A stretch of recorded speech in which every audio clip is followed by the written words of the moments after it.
everyone, and welcome to this conversation presented by White House Custom Color. I'm Jed Toffer. Thanks for listening. You know, my wife Vicki and I have owned and operated our photography studio, V Gallery, for 20 years now. White House has been our lab for the last 16 of those years, and we could not be happier. White House is a family-run business, just like ours.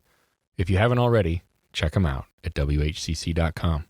And if you want to drop me a line, feel free to email me at jed@whcc.com. One of my absolute favorite qualities in a person is straightforwardness. I'm not talking about whether it's right or wrong or good or bad. I just mean someone who tells it like it is.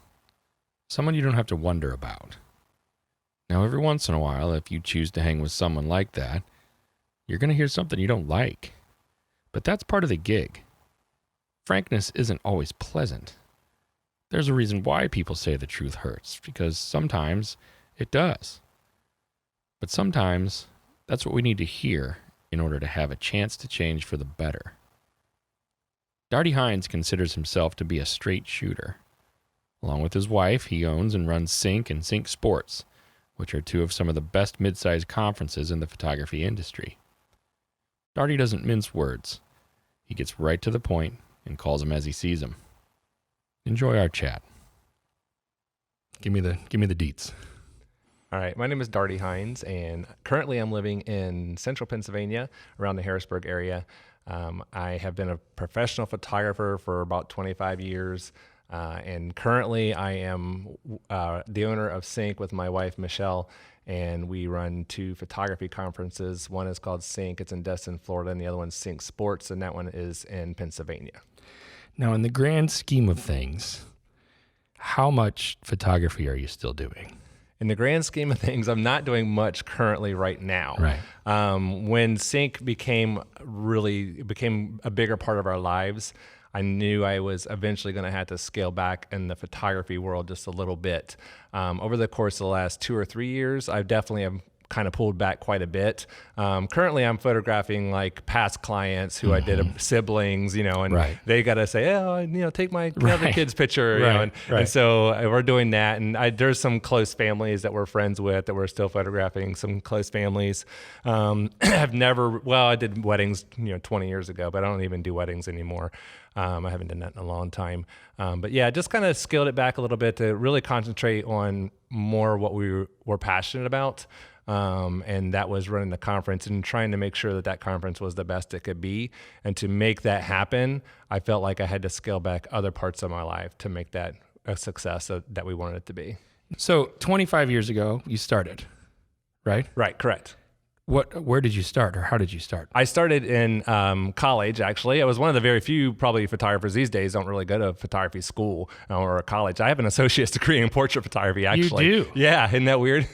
Well, it is. Yeah, I know, it is weird these days. These days especially. Yeah, and the cool thing is I had a really great beginning to my career. I felt like my foundation as a photographer was probably one of the best you could get. It started with going to the Ohio Institute of Photography, which at that time had amazing instructors who were super talented, knew what they were talking about.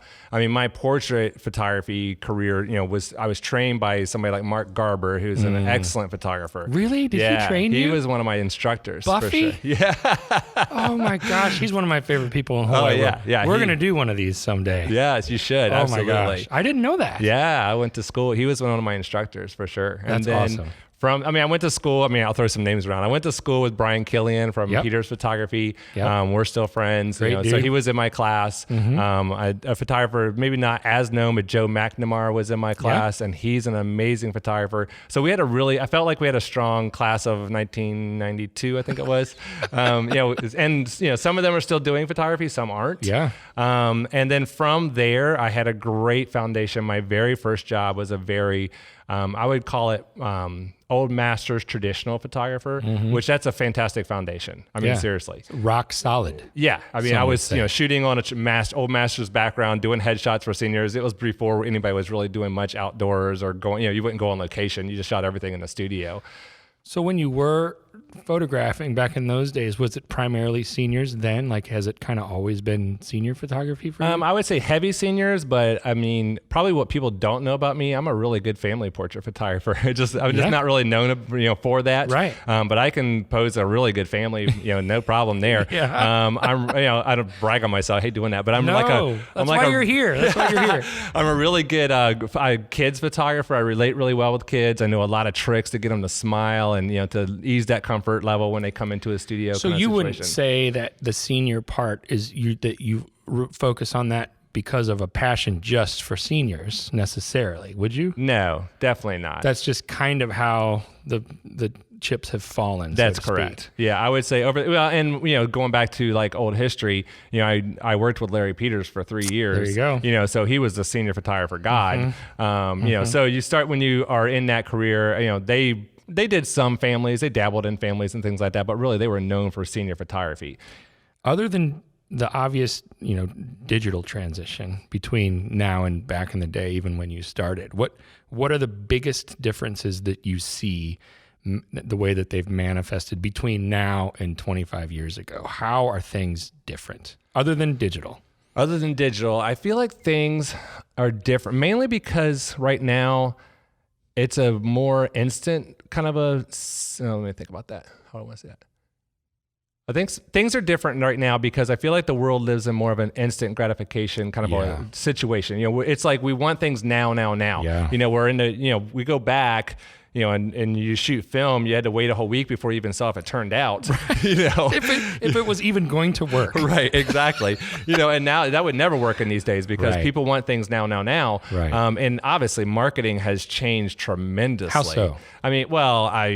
For years I was the direct mail king. I was producing catalogs and postcards that were, elaborate pieces that could have been 20 pages long, and you would send that out to 20,000 high school students in the area hoping to get 200 to show up in your door. Right. So those things, and now you look at marketing and it's primarily social media. Right. It's primarily word of mouth through experience that you are providing. Mm-hmm. So, that is definitely a huge change in the industry on my eyes, just how you reach those clients and what you do with those clients when they arrive and the experience that they get. All those things kind of encompass the changes that are pretty major over the last few years. What are the big things that you want to accomplish with Sync? Like, and talk about what you already feel as though you have accomplished or that you are in the process of accomplishing. Like, what do you want Sync's legacy to be 40 years from now? Ooh, that's a great question.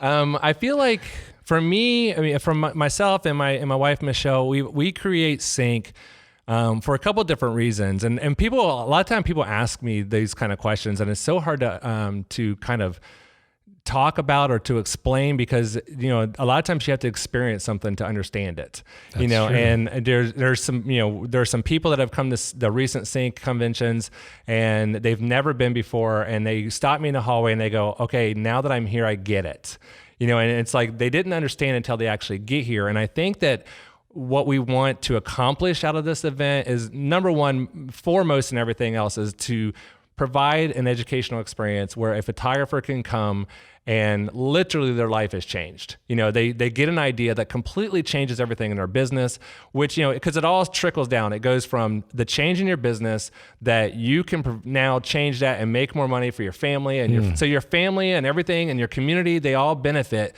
from coming to the conference because you were here and you were getting educated and you got that one wow idea. So I think for us, we really want to impact the lives of photographers and small business owners so they can go home and they can provide for their families and they can be better people in their community and they can even, help out in their community. That's super important to us. And, legacy, for 40 years from now, I just hope that, people can look back when, I don't know how long Sync's going to last. Nobody does. But, when they look back and they say, I used to go to that conference Sync and it was the reason I'm doing this, whatever that is, it is the reason I'm doing this. And this is the reason I am a success or this is how my kid got to college because I went there and I learned something and I was able to make more money to help pay for that kind of a situation. We really just want to impact people on that way. I think everybody's, There's a lot of people that are really excellent photographers, and we may not help them in that particular spot. We may not make you a better photographer, but I hope we're going to make you a better business person and a better marketer, so that you can take that back and provide for your families.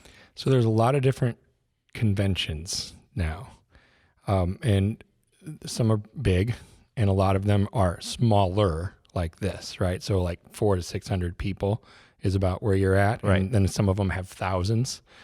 Way different feel. Correct. Between those two. What are the advantages of a smaller convention? Not even necessarily Sync specifically, but what do you feel like, in regards to being really comfortable and taking advantage of the 400 to 600 person space as opposed to thousands of people? Yeah, probably the biggest advantage is community. Is the fact that when you're here and you're at a smaller conference, that you are actually going to kind of see the same people over and over again. Right. Sometimes when I've been to all kinds of conferences in the industry and out, so I'm talking generalized conference information here. When I've been to a large conference of maybe 6,000 to 10,000, sometimes you see people and then you could go almost an entire day and don't see anybody or if you go to a conference that's smaller, 400 or less, you're going to keep running into those same people over and over again, and it gives you that opportunity to talk to them and to sit down with them at lunch and sit down with them at dinner and actually have really great conversations. And a lot of times even the people that were just on the stage. Oh yeah, absolutely. Yeah, for sure. I love it when you get to a conference and the speaker sticks around. A lot of times when you get to a really large show, they're in and out, because they got other things they're doing. And even if they're still in, you don't get access to them because there's 300,000 other people there. Correct. What's your why for doing all this? What's the why piece? The why piece is for you. For me, it's a couple things. I think if we go back when it started, I just felt like it was a missing piece that was in the industry. I mean, Sync has always been known for it's a high school senior portrait conference. Yeah. And at the time there wasn't really anything that was really, I felt like, pushing out the message of business and marketing. There was some photography conferences and other kind of, more like based on lighting and posing kind of a situation. But I felt like the business and marketing side of it was missing. And so that was kind of my original thought process was, we need to do this because that little element is missing, the element of business and marketing and sales. So it started like that. I think over the course of the last, we're in our 11th year of producing the show, it's changed a little bit. The why has. Recently we've introduced having like a worship service at our event, and I feel like that's really become a strong part of who we are. I'm not saying that it's a Christian-based conference, but it's Christian influence. So we'll say that. If you come here, you're not, we're not going to preach at you by any means. But if you would like to come to worship as an optional thing, you can, and you're welcome to do that. Right. And I think that now the why for me is, I keep saying the word impacting lives, but it really is. And we're impacting lives in so many different directions now, where I'm hearing when we walk through the hallway, thank you for doing that worship service, because it's exactly what I needed and exactly what I needed to hear to, from the message to continue doing what I love to do, or thank you for bringing that vendor in, and it's helped me increase, the sales of frames or whatever that would be. It's continued impacting of everybody.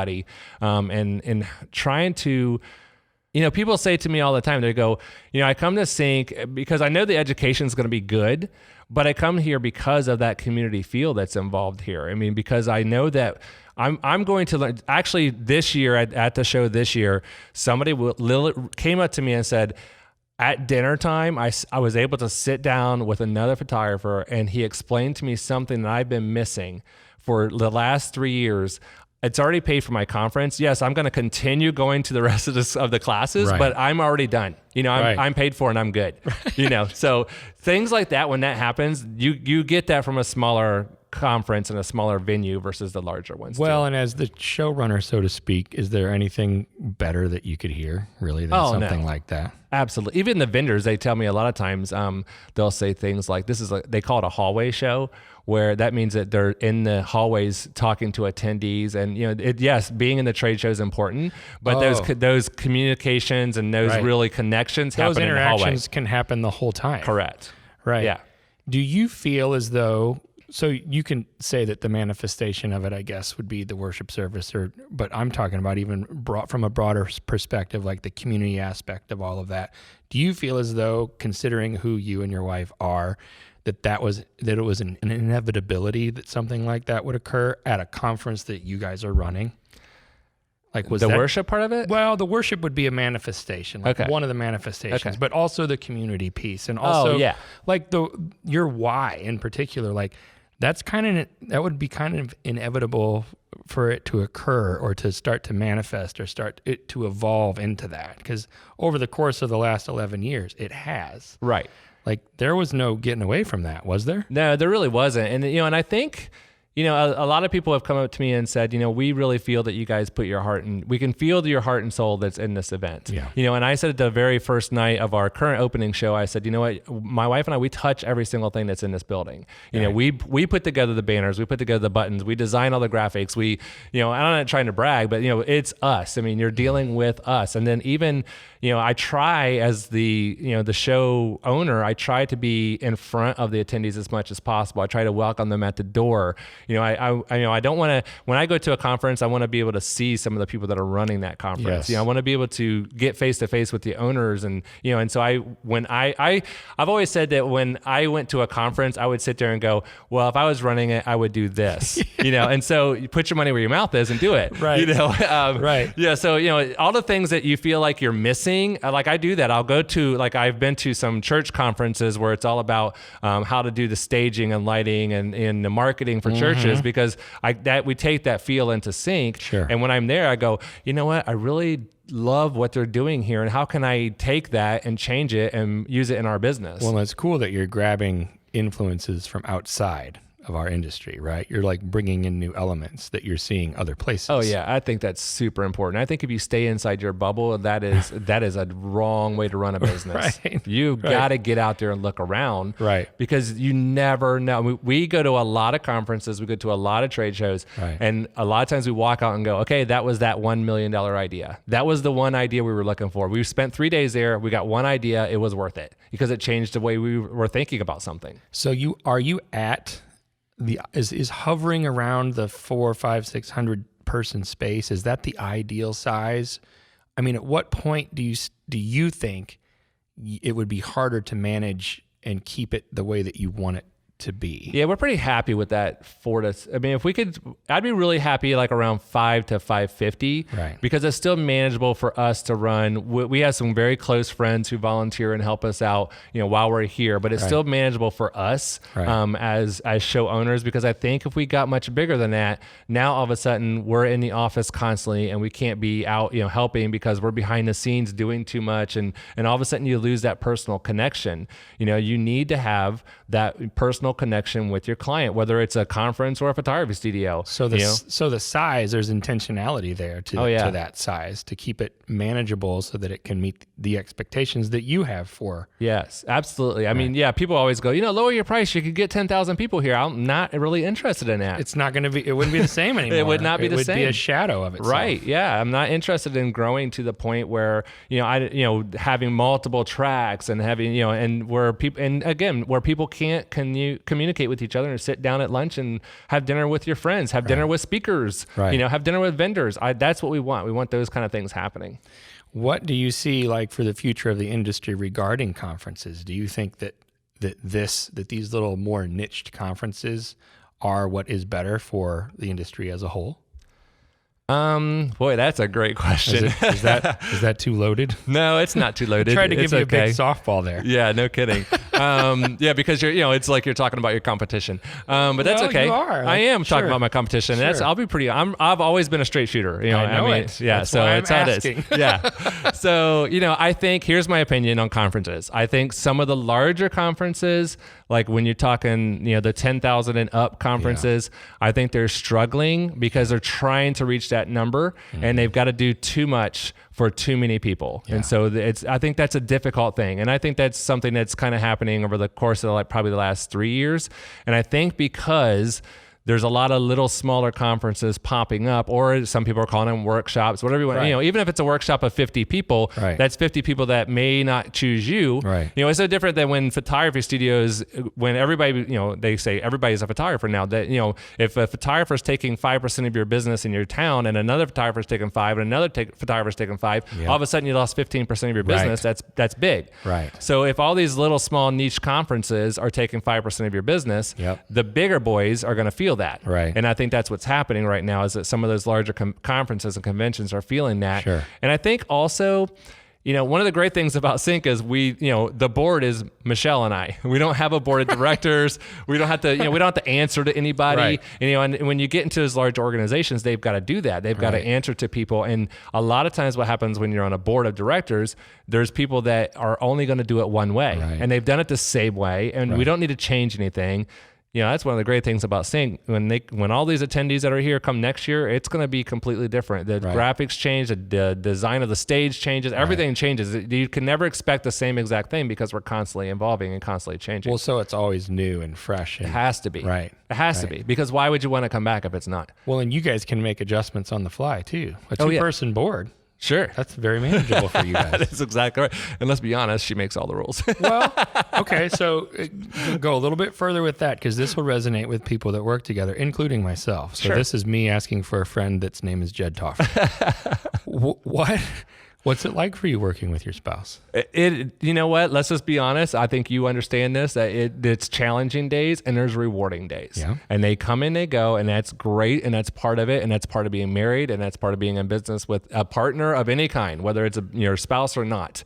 I think some of the things that work out well for us is that, in a lot of relationships, and we are the same, we have strengths and weaknesses. Yeah. And probably my weakness is that I know so many people in the industry that I would tend to be more forgiving to somebody who says, oh, you know what, I can't make it to Sync. Can I get a discount? Or whatever. Right. And Michelle's a little bit more, no, we have to feed the kids and we have Right. to pay the bills, Right. so we have to have policies in place. Right. And so I have become better at being more being more, following the rules of policies. Right. And she's had to learn to be a little bit better on letting things go and let my creativity come through. Right. Because creative people don't think like that. They think, hey, let's go buy whatever. And, it might cost $6,000, but it's going to have an impact for 30 seconds. Right. And she's like, no, we got to figure out how we can pay for that and how we can make money from that. What's the ROI going to look like on this stuff? Right. So I think the strength and weaknesses of that, that we really work well together in that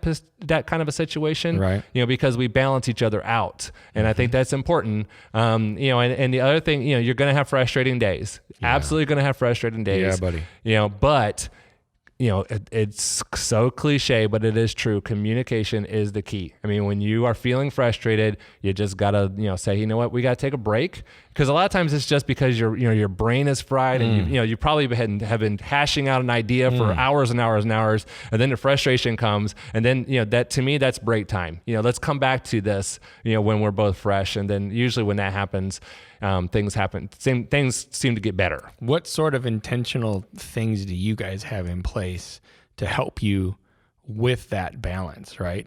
Like, not even just, okay, we're at a point where we need a break, but like, how do you handle the work-life balance? It's a typical thing, but how do you guys do it? Yeah, well, luckily, Sync's kind of like a seasonal thing. We're almost like a seasonal business. Sure you are. So we get to take pretty nice breaks from, running the event. And I think that, for us, a lot of times when we'll go someplace, like if we take a little road trip, so maybe we go down to the ocean for a few days to relax. When we're on that road trip, I feel like our brains and our minds kind of relax a little bit more. Yeah. And then we start to come up with really cool ideas. Right. I mean, that's usually when it happens. Right. So the road trip, the Right. vacation turns into working. Right. But that's okay. It's a different type of work. It is a different type of work, because Yeah. when you relax and when you are kind of let your guard down a little Yes. bit, I think your brain goes, hey, now I can give you some cool ideas to think about, so then you can push it out there.